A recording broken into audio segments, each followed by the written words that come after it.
Ku percaya janjimu ajaib terukir dalam kehidupanku. Ku berserah di dalam kekuatanmu. Ku percaya.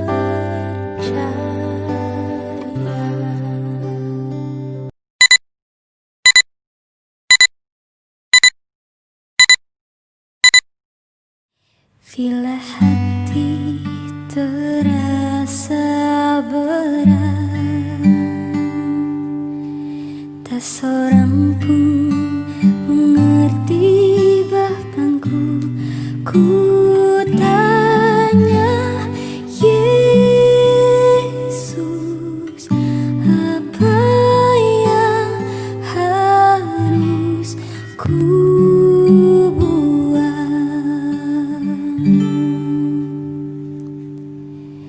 Dia berfirman, mari datanglah. Dia selalu pedulikan aku. Ku datang, Yesus.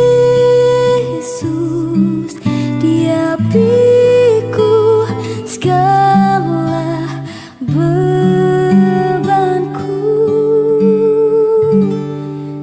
Sujud di altarnya, ku bawa hidupku. Ku terima anugerahnya, Dia ampuniku dan bebaskanku. Dia ubah hidupku,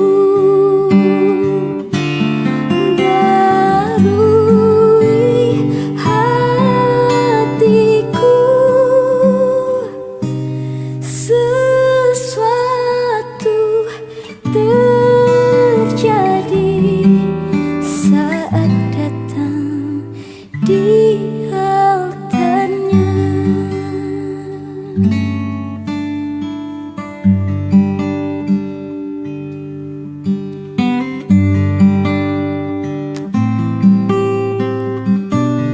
Ku datang, Yesus. Dia pikul segala bebanku.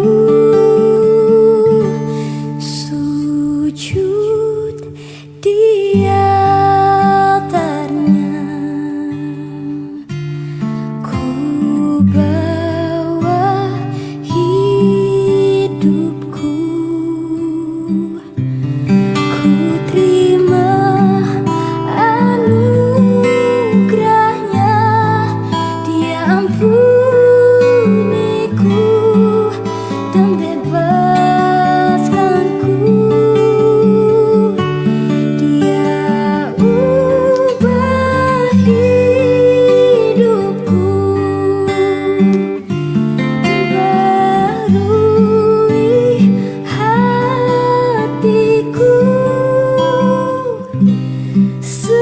Sesuatu terjadi saat datang di altarnya.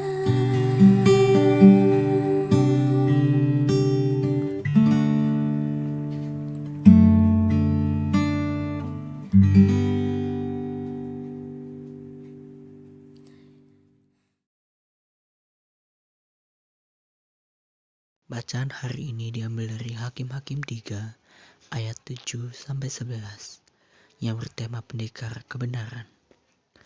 Ada dosa yang sifatnya pribadi, yakni kejahatan-kejahatan yang dilakukan secara personal. Ada juga dosa yang dilakukan secara komunal, bahkan oleh satu bangsa. Jika dosa dan kejahatan dilakukan secara personal, penanganannya cenderung lebih mudah. Jika sifat kejahatannya kolektif, membudaya secara sadar dilakukan beramai-ramai, penanggulangannya akanlah jauh lebih sulit. Dengan sadar, orang Israel mengulang-ulang dosa kejahatan mereka, yaitu terus-menerus menyembah Baal dan ilah kafir. Kejahatan ini biasanya bergandengan dengan kejahatan yang lain, seperti cacat moral, kriminal, permusuhan dengan sesama, dan lain sebagainya. Itulah sebabnya Tuhan membiarkan mereka ditaklukkan Rishyataim, Raja Aram Mesopotamia, dan dikuasai selama 8 tahun. Jika para leluhur Israel pernah dikuasai oleh Firaun, maka kini mereka dikuasai oleh Raja Aram. Dalam keadaan seperti itu, tampillah sosok pemberani bernama Otniel, keponakan Kaleb. Ia adalah jawaban dari Tuhan atas jeritan bangsa Israel dengan kekuasaannya. Otniel memerangi Raja Aram, bangsa Israel pun terbebas dari penjajahan. Akhirnya mereka merasakan damai dan merdeka hingga 40 tahun lamanya. Dosa dan kejahatan kolektif selalu menantang iman kita. Korupsi, nepotisme, seks bebas, peredaran, narkoba, penindasan, eksploitasi, sumber daya, dan lain sebagainya adalah aneka dosa kolektif yang terjadi di sekitar kita. Bahkan tidak jarang tindak kejahatan itu melibatkan aparat pemerintah dan penegak hukum. Situasi ini bisa membuat kita apatis, takut, dan skeptis dalam menjalani kehidupan, apalagi kalau kita merasa terbatas, kecil, dan tak berdaya. Namun, kita jangan kehilangan harapan. Kita harus tetap berjuang dengan kasih yang besar yang berasal dari Tuhan. Dengan tekun berdoa, mari kita memohon kuasa penyertaan Tuhan agar kita mampu berjuang melawan dosa kolektif di bangsa ini. Kita semestinya melibatkan Allah dalam setiap aspek kehidupan dalam menyadari kepedulian mampu mengubah hidup ini dan dunia ini. Satu